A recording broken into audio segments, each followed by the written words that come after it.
ভোলা সাতর্ধ বৃদ্ধা অভিযোগ অভিযুক্ত পুত্রবধূর আপন ভাই। ভোলা পৌরসভায় এক সাতর্ধ বৃদ্ধাকে মর্মান্তিক অভিযোগ উঠেছে।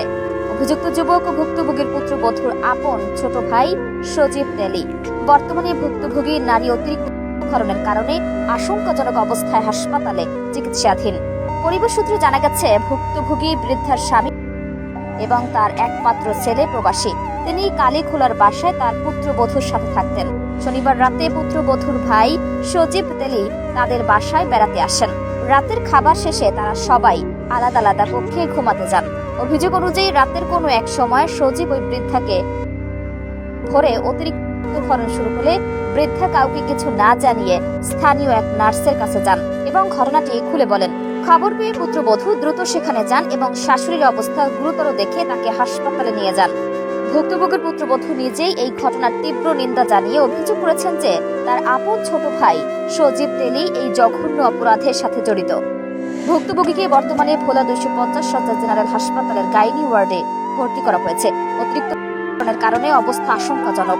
হাসপাতালের আবাসিক medical officer doctor Arafat Rahman জানান, বৃদ্ধাকে প্রয়োজনীয় সব চিকিৎসা দেওয়া হচ্ছে। পাশাপাশি আইনি প্রক্রিয়া ও প্রমাণের স্বার্থে ডিএনএ টেস্ট সহ প্রয়োজনীয় মেডিকেল পরীক্ষার ব্যবস্থা করা হচ্ছে। ঘটনা জানতে পেরে দ্রুত অ্যাকশনে নেমেছে স্থানীয় প্রশাসন। ভোলা সদর মডেল থানার ভারপ্রাপ্ত কর্মকর্তা ওসি জানান, পুলিশ খবর পেয়েই প্রথমে ভুক্তভোগী নারীর সুচিকিৎসা নিশ্চিত করেছে।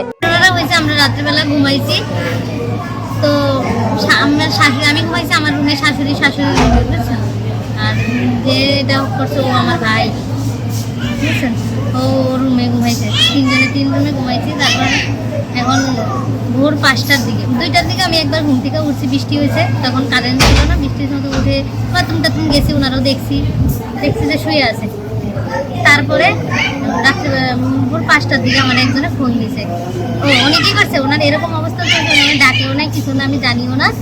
উনি একজন পার্শ্ববর্তী একজন নার্সের মতো ছিল আর কি, নার্সের মতো, ওনার কাছে গেছে। ভাবছে হয়তো বেরোইতেছে, ওনার কাছে গেলে এটার সমাধান হবে, বন্ধ করতে পারবে।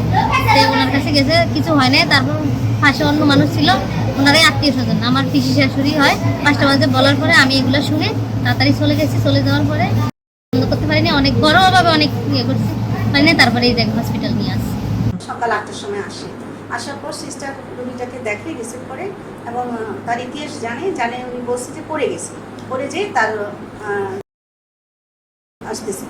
তো আমার সিস্টার রোগীটাকে চেক আপ করছে, ব্লাড প্রেশার সব দেখছে। তারপর চেক আপ করার পরে দেখে যে ওইখানে ছিঁড়ে গেছে।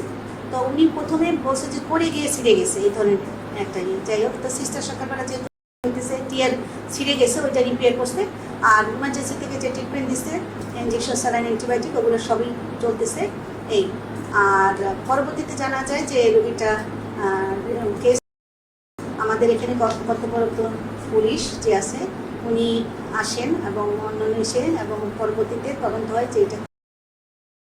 যাই হোক, এখন বর্তমান রোগীর অবস্থা, রোগীটি শিরাই হয়েছে, রোগী স্যালাইন, অ্যান্টিবায়োটিক্স যা পাওয়ার পাচ্ছে এবং শূন্যতায় ভুগছে বর্তমানে, এবং তার 2-3 বেড দরকার। আমরা 2-3 বেডের অর্ডার করে দিছি, এখন পাইনে পাবো, হয়তো সুস্থ হয়ে যেতে পারে। তো বর্তমান অবস্থা আসলে 24 ঘন্টা না গেলে বলা যায় না। রোগী একটু বয়স এখানে দেখা যায় যে 60-65 মতো দিছে এবং অত্যন্ত দুর্বল এবং তার প্রেশারও কম। আর এই মুহূর্তে আসলে রোগী কতটা মানে সুস্থ বা কি শরীর মোটামুটি আছে, কিন্তু 100% বলতে পারছি না।